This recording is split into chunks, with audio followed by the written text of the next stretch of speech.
Did you know that skipping just one night of good sleep can make you as emotionally unstable as someone who's had too much to drink? Today, we're diving into the fascinating world of sleep, your body's ultimate recovery tool for both mental clarity and physical strength. And it's not just about feeling groggy the next day. The science behind sleep's impact on our well-being is absolutely mind-blowing. You know, what really caught my attention was learning that more than 1/3 of adults don't get enough sleep. That's a huge number of people potentially compromising their health. It's even worse for teens. Nearly 8 out of 10 aren't getting adequate sleep.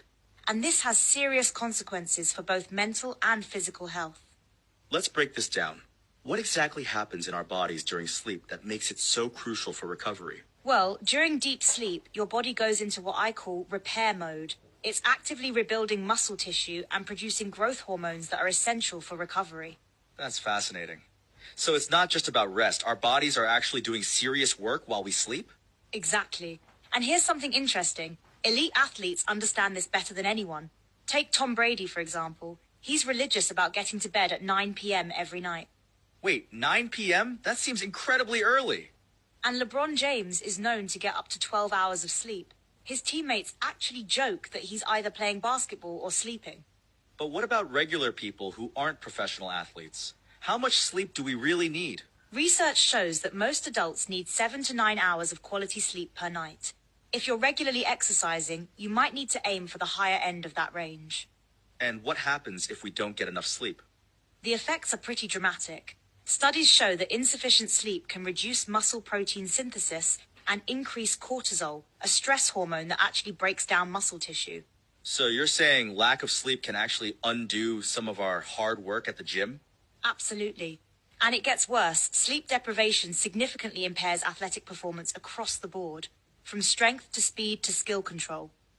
Let's shift gears a bit and talk about mental health. How does sleep affect our emotional well-being? This is where it gets really interesting. Recent research from Stanford shows there's actually a bidirectional relationship between sleep and mental health. Bidirectional? Can you explain what that means? It means poor sleep can trigger mental health issues, and mental health problems can disrupt sleep. It's a two-way street. That sounds like it could become a vicious cycle. Exactly. And the numbers are striking. People with insomnia are 10 times more likely to develop depression and 17 times more likely to develop anxiety. Those statistics are honestly shocking. I had no idea the connection was that strong. And there's this fascinating phenomenon called mind after midnight that researchers are studying. Mind after midnight? That sounds intriguing. It's about how our brain processes emotions differently late at night. It's why those 2 a.m. thoughts can feel so overwhelming. Oh, we've all been there. But what can people do to improve their sleep quality? The key is consistency. Going to bed and waking up at the same time every day helps regulate your body's natural sleep-wake cycle. Even on weekends? Yes, ideally. Those weekend sleep marathons actually don't make up for poor sleep during the week. What about exercise? Does when we work out affect our sleep? Research shows that regular exercise can improve sleep quality, but intense workouts too close to bedtime might make it harder to fall asleep. And what about recovery after workouts? Does sleep timing matter? Actually, yes. Studies show that the first few hours of sleep after training are crucial for muscle recovery and adaptation. So no late night workouts if we want optimal recovery? Try to finish intense exercise at least 2-3 hours before bedtime. This gives your body time to wind down. What about naps? Are they helpful or do they mess up our night's sleep? Short naps, around 20-30 minutes, can be beneficial for recovery and performance without disrupting nighttime sleep. That's good to know. What about sleep tracking? Is it worth investing in? While tracking can be helpful, don't get too obsessed with the numbers. Focus more on how you feel when you wake up. Speaking of waking up, what's your take on morning routines?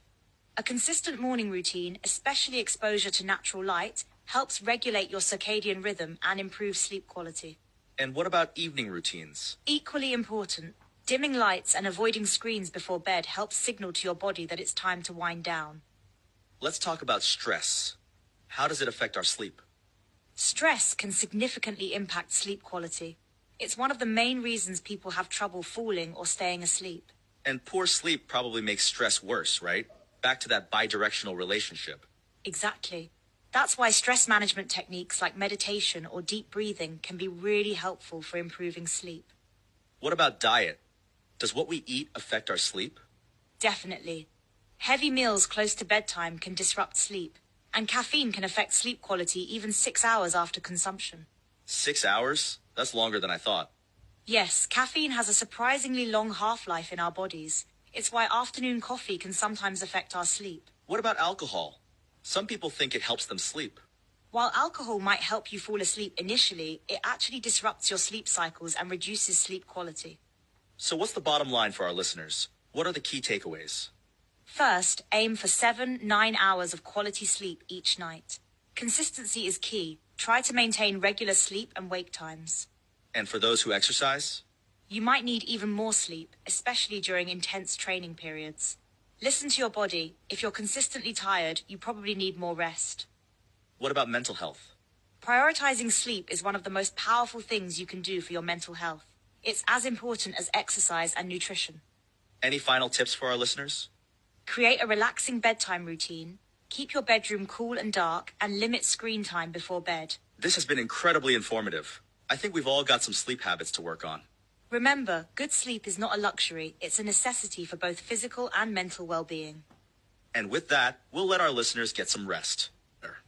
Sweet dreams, everyone.